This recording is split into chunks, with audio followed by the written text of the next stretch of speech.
Oke, selanjutnya adalah metode net present value, di mana ini adalah selisih antara pengeluaran dan pemasukan yang telah didiskon dengan menggunakan social opportunity cost of capital sebagai diskon faktor, atau dengan kata lain merupakan arus kas yang diperkirakan pada masa yang akan datang yang didiskontokan pada saat ini. Untuk menghitung NPV sendiri diperlukan data tentang perkiraan biaya investasi, biaya operasi, dan biaya pemeliharaan, serta perkiraan manfaat atau benefit suatu proyek yang direncanakan. Jadi, perhitungan NPV ini mengandalkan teknik arus kas yang didiskontokan. Langsung saja ke contoh NPV. Sebuah perusahaan X membeli mesin untuk kebutuhan produksi. Harga perkiraan mesin 180 juta, suku bunga 12% per tahun, arus kas 60 juta selama 5 tahun. Berapa NPV-nya? Oke, kita langsung saja ke rumus. Untuk C1-nya itu adalah arus kas, sedangkan untuk R-nya ini suku bunga, dan C0-nya ini adalah nilai investasi. Jadi kita masukkan saja ke rumus.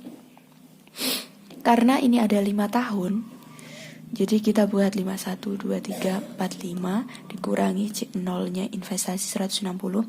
Jadi hasilnya ini adalah 53,57 ditambah 47,83 ditambah 42,71 ditambah 38,13 ditambah 34,05 dikurangi 160, itu hasilnya 56,29. Jadi NPV-nya itu 56.290.000.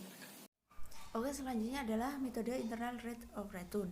Metode ini digunakan untuk peringkat usulan investasi dengan menggunakan tingkat pengembalian atas investasi yang dihitung dengan mencari tingkat diskonto yang menyamakan nilai sekarang dari arus kas masuk proyek yang diharapkan terhadap nilai sekarang biaya proyek, atau sama dengan tingkat diskonto yang membuat NPV sama dengan 0. Rumusnya IRR sama dengan RK plus NPV per TPV RK per TPV RK kali RBK.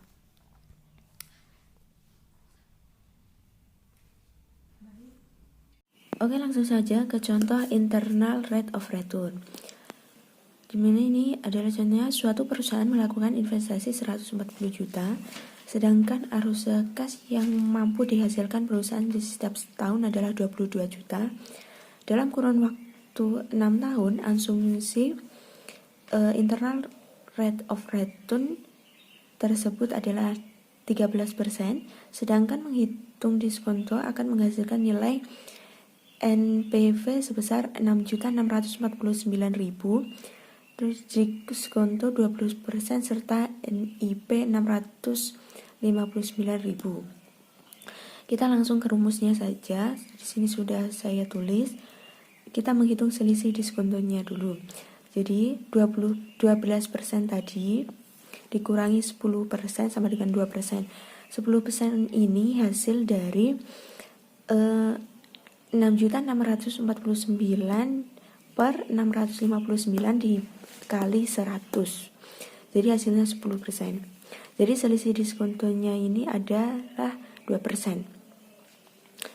Terus untuk mencari total TPV-nya itu kita tinggal ditambahkan saja. Jadi 6.649.000 ditambah 659.000 hasilnya sebesar 7.308.000. Langsung kita masukkan saja ke rumusnya. Jadi 10% tadi kita masukkan di RK ini. RK itu bunganya yang terkecil. Kemudian NPV-nya tadi sudah ditemukan, yaitu sebesar 659.000 per total TPV itu sebesar 7.308.000 kali selisihnya tadi. Maaf di sini itu 2%, kita masukkan saja. Jadi hasilnya itu 10,18%.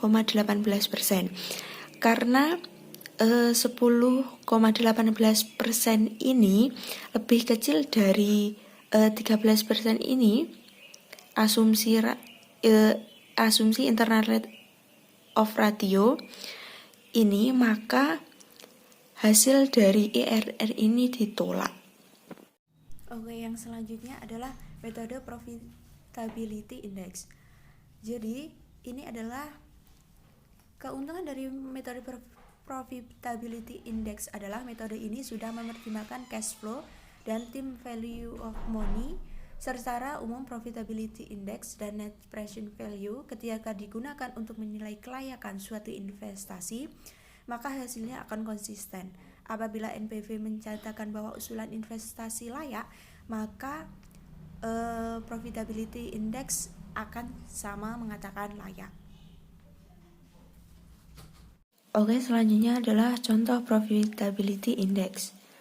Di sini suatu investasi ditanam pada tahun 2009 sebesar 10 juta, cost of capital 12%, inflasi 10%, diharapkan balik modal setelah tahun keempat, cash flow yang diperoleh untuk 6 tahun ke depan. Ini adalah, di sini adalah sudah ada tabelnya. Kemudian kita lakukan penyelesaiannya. Kita bandingkan antara tahun keempat dengan cash flow tahun kelima.